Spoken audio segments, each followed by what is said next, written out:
Welcome to the fall presentation for the senior class of 2021. Each fall, the JCHS Guidance Department presents seniors information on colleges, scholarships, and financial aid information.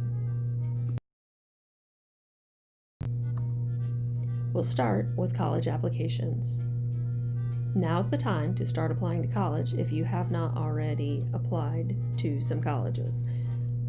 You can apply via the college or university's website. Usually there's a pretty good indication of where to start the application process on the very front page of a school's website. As you move through the application process, when you reach the end, some schools charge application fees that could range from $20 to $50. Some schools do not charge fees at all. If you participate in the free and reduced lunch program, you can have your application fee waived. All you have to do is come to the guidance department and we will fill out a form to send to the school so that your application fee is waived. There are also application deadlines. There are different kind of deadlines that go with college applications, and one is called a priority deadline. The priority deadline can begin, possibly the earliest date would be November 1st. Some are on November 15th, some are on December 1st, and so on. Why do you need to apply by the priority deadline? If you apply by the priority deadline to certain schools, you may be eligible for automatic scholarships depending on your GPA and or your test scores. It's an easy way to get an automatic scholarship, which could be worth thousands of dollars. So it's very important to apply by the priority deadline. Also, some schools close their admissions on certain dates. So make sure that you research through the application process if admission is closed on a certain date and make sure that you apply by that date. Also, applications could generate, besides scholarship opportunities, it could initiate housing or class registration, and that may be that when you apply to a school, you are put in a line depending on when you apply to get housing or for class registration. Also, there are high demand programs at colleges and universities that fill quickly. Be prepared and make sure that you research and understand which programs are high demand and make sure that you apply early. When you're completing a college application, be complete and accurate. Make sure that you follow directions and proof before submitting. Make sure you look through the entire application before hitting that submit button. Sometimes you have to upload additional documents, a resume or an activities list, or maybe an essay. Make sure that you also understand what you have to upload and do that before you hit the submit button. For online applications, you would apply, pay the fee, and then print out additional information. Sometimes once you hit the submit button, the school will navigate you to a page that says, hey, you need this additional information, and maybe it's just telling you to send your transcript, or maybe it's telling you to have your counselor fill out a form. Just make sure that there's no additional information that need to be sent with your application. When you apply to a school, definitely once you hit the submit button, the college is going to say, go to your school counselor or go to the registrar and ask for a transcript, or which is a permanent record of your grades in high school. JCHS uses parchment.com exclusively to have your transcripts sent to schools.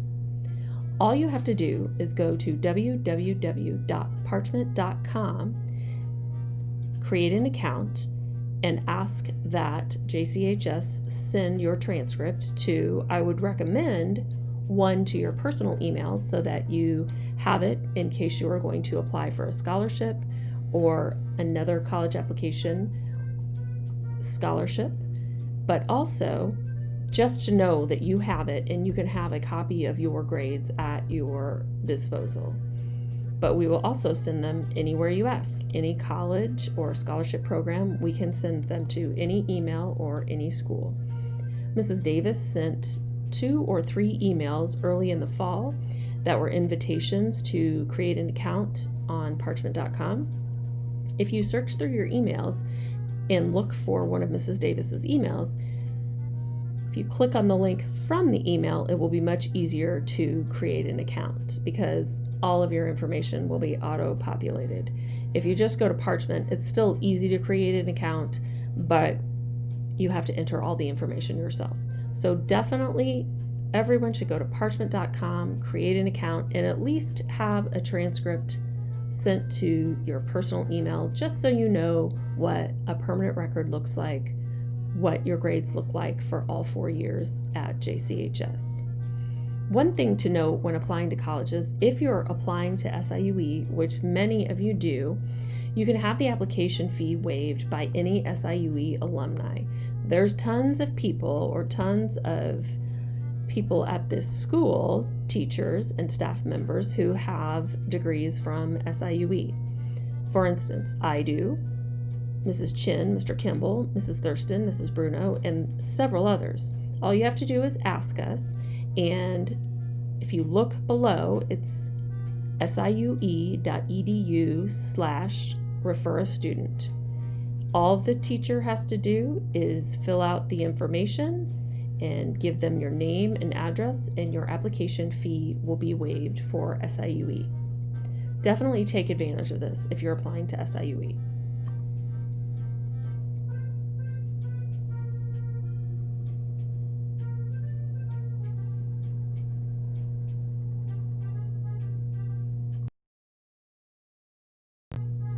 When we release your transcript to colleges and universities, or even to your own personal email, we have to have permission to do so.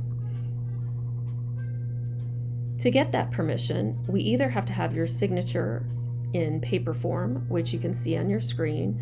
This is a release of records form that we use at the high school if you were to come into the guidance office and ask for a paper copy of your transcript. We still do have paper copies of transcripts. However, it's much easier to go to parchment.com and request an electronic transfer of your transcript.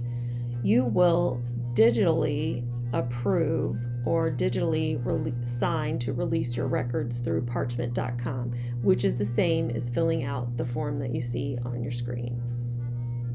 The form that you see on your screen, normally students fill out this form when they come to the guidance office during scholarship season, which we'll talk about soon, so that they can have several copies of their transcript to place in the applications for different scholarships. If you come to the guidance office, you can see that where it's printed is where you would fill in your information and sign your name so that we have permission to send your transcript to a school, or if you need it for a scholarship application, this is how we get your permission to do so. So what information is on a transcript? Well, first, your GPA. And if you see the little red arrow at the bottom right hand of your screen, you will see a GPA. This GPA is a bonus grade point average. If you have taken honors classes at JCHS, you will see and you will want to use the bonus grade point average, which is located at the bottom right-hand side of the page. Also, class rank is listed on your transcript. If you notice at the bottom left-hand side of your example screen, you will see that the rank is listed on its own separate line. This is how you rank compared to your other classmates. It tells your rank and it tells the total number of students at the end of the semester when this specific GPA was calculated. Looking through the rest of the document, you can see that your grades are separated into subject area. You can easily look through and see what grades you got each year of high school. You will need a transcript, and you will need to know how to read a transcript if you're applying to schools and or for scholarships. You will probably need the grade point average and possibly the class rank. that will be information that you will have to provide on a scholarship application. We do not have to place SAT and ACT scores on your transcript anymore. However, I think or do believe that your SAT score that you take in October, or that you took this past October 14th, will be uploaded to your transcript and will be available through Parchment. We have to get the scores back before we can upload that information.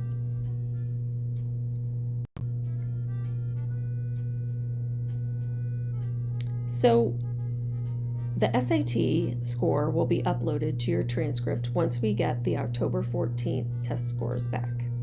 But also, if you took an ACT or SAT national test and we receive a label, we will put it on your transcript. We're not required to place SAT scores on the transcript. However, if we get that label, we will place it on your transcript. If there's a school you apply to that was not one of the 4 schools you chose to send the score to on October 14th, you have to go to www.collegeboard.org. You have to sign into your account, and then you have to pay to have the scores sent to the college. So if you take an ACT or an SAT, it's important that you list the schools where you want your scores sent so that you automatically give them that information and you don't have to pay for it. If additional scores are needed, you can log into your ACT or your SAT account and pay the fee, which is around $12, to have them sent to your college if you didn't send it to the college on the SAT or national SAT or ACT that you have taken in the past. If you qualify, again, for free and reduced lunch, your SAT score can be sent for free. So this year is different due to COVID-19. So when you're applying to schools, there are many schools that are test optional. And what that means is that they're going to use your class rank, your GPA, the grades that you've gotten through high school to determine whether you will be admitted. Be sure to go to the college's admission office webpage to get accurate requirements for admission. Many schools are going test optional this year, so just make sure that you're aware if it is a test optional application, that you list your GPA, your class rank, or whatever information they ask for so that you can be admitted to your school of choice. So sometimes with applications, you have to upload letters of recommendation. Most teachers and all the guidance counselors will ask you to fill out the form that you see on the right. It's called a student information sheet. We'd like you to give school personnel a minimum of 2 weeks' notice to complete letters of recommendation. You want us to write a nice letter for you, so give us enough time to write that letter and think about what we want to say. Also, make sure that you fill out this form completely and add as much information as you can so that we know everything about you so that we can write a fabulous letter of recommendation for you. The student information sheet that you see on the right is available in the JCHS Guidance Department at school or on the JCHS Guidance Department webpage. If you go to the very bottom of the JCHS webpage, you can click on senior year information and you should be able to find the student information sheet to print and fill out.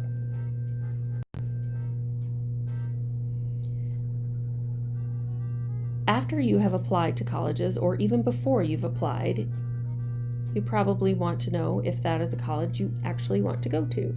So again, due to COVID, college visits and open houses have been suspended. What's happening is that most schools are having a virtual way to visit the college.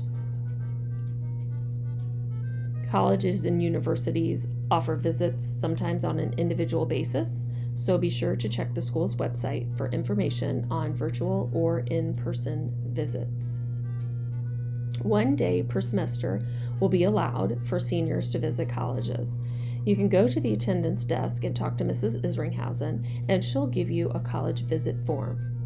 You need to do this before you go on the college visit if you actually schedule one and have an individual visit. When you go to the college, before you go to the college that all of your teachers have to fill out this form, the college visit form, and then you take it with you to the college, and a college representative needs to sign off. You bring it back to Mrs. Isringhausen in the attendance office, and the absence will be counted as a field trip.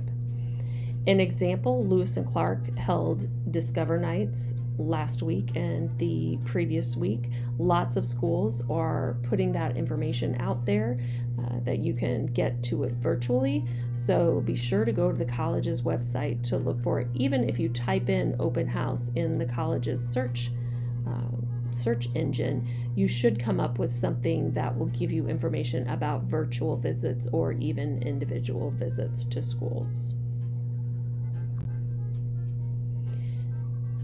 Again, due to COVID, school representatives are not coming to JCHS.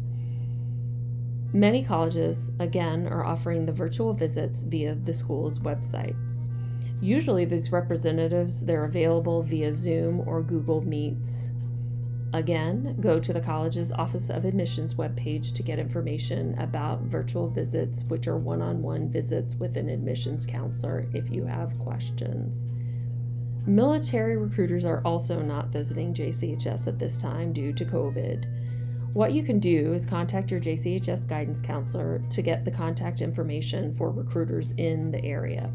Or just Google local armed forces recruiting offices near me to get that information. You should be able to get a phone number and get a hold of them pretty easily. So financial aid. How do you pay for college? Information about financial aid, scholarships, and grants that are directly from the school can be found on the college's website under a financial aid tab. Scholarships, in general, take a lot of time and effort on your part. Start looking at national scholarships really early and make sure that you completely qualify for them before you apply.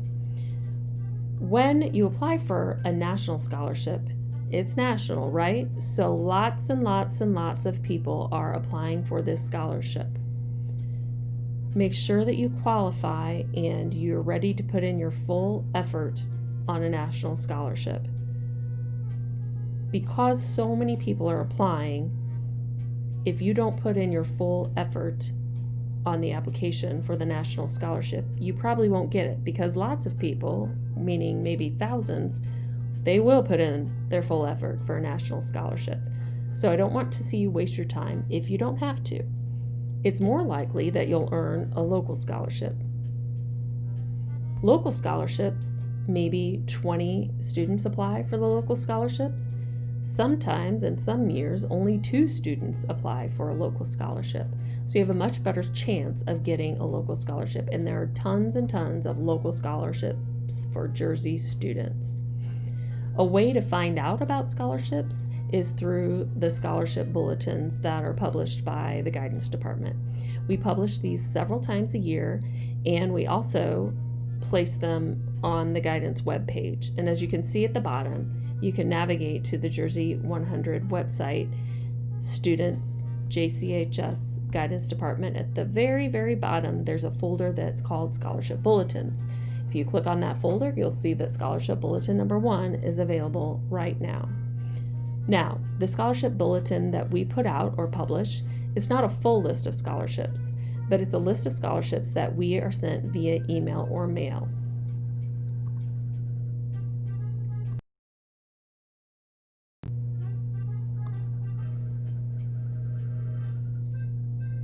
The Career Information System, it's called ILCIS, is updated each year with local, state, and national scholarships. It's also an excellent resource for learning about colleges. All you have to do is click on the link and it will take you to ILCIS, and then log in, and you can search for scholarships. If you are interested in a career, you can type the career into the search engine and it will give you very specific and detailed information about different careers, where the programs exist, how to get a job or where the jobs are most available. It is a great resource that has so much information. So if you're interested, hit ILCIS, log in, and you can find anything from scholarships to careers. Google is also an amazing search engine for scholarships. There's also other reputable websites when searching for financial aid, including www.studentaid.gov, studentportal.isac.org, or scholarships.com.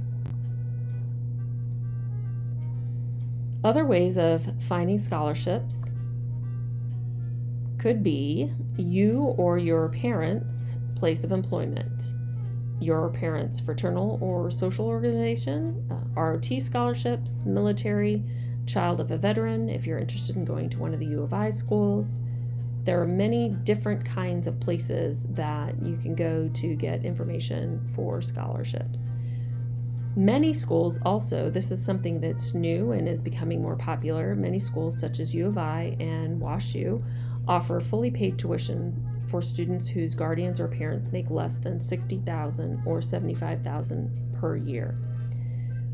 But in order to qualify for this free tuition for 4 years, which is amazing, your parents have to fill out the FAFSA. And if you look at the next slide, we'll talk about what the FAFSA is and how and why you need to fill it out. The FAFSA is the free application for federal student aid. It's available now for the 2021-2022 school year. It became available for completion on October 1st. You can go to www.fafsa.ed.gov to fill it out. Filling up the FAFSA opens up opportunities for free money in the form of grants. The Pell Grant and the MAP Grant, for instance. These are for students with a financial need based on their parents' income. The FAFSA provides access to federal school loans that have to be paid back. Even though the school loans have to be paid back, the interest rates are low and the loan can be paid back over 10 or 15 years with low payment options. Some grants, such as the MAP grant, it's awarded on a first-come, first-served basis. So it's recommended you submit your FAFSA by October 31st. You can fill it out after, and you still may qualify if you have a financial need. We encourage all of our students to fill out the FAFSA, no matter what. But this year, the state of Illinois is requiring all seniors to fill out the FAFSA or a FAFSA non-participation waiver in order to graduate from high school. So to graduate from high school, you either have to fill out the FAFSA or fill out a FAFSA non-participation waiver.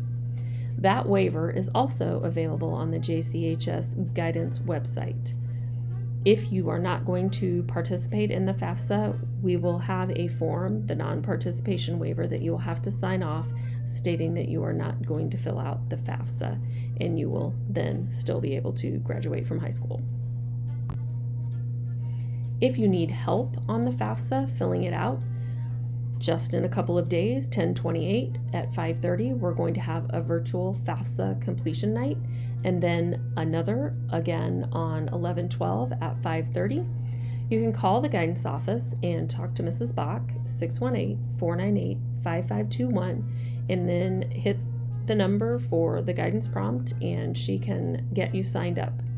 We will send you a Google Meets, and actually this Google Meets invitation, you will have to attend the FAFSA virtual completion night on your student's laptop, because they will have the link that takes you to the Google Meet, where we will meet with an ISAC representative to ask questions or general questions about the FAFSA, or if you have a private question, you'll get information on how to submit that private question to the ISAC representative. This is a great way to fill out the FAFSA. Also, there are helpful FAFSA step-by-step video links listed below. If you click on any of these, you will get information, detailed information on how to get an FSA ID, a FAFSA overview, or even step-by-step how to fill out the FAFSA. Ms. Davis has watched all of these videos or PowerPoints and has said that they are excellent resources for filling out the FAFSA. So if you can't attend the FAFSA completion night, then definitely use some of these links if you have questions. If you have questions, you can call, visit, or email your counselor. We're available. Send us an email or come see us if you're an in-person learner, or schedule an appointment to come in and see us, and we'll be happy to help you with some of this college application, financial aid, and scholarship information.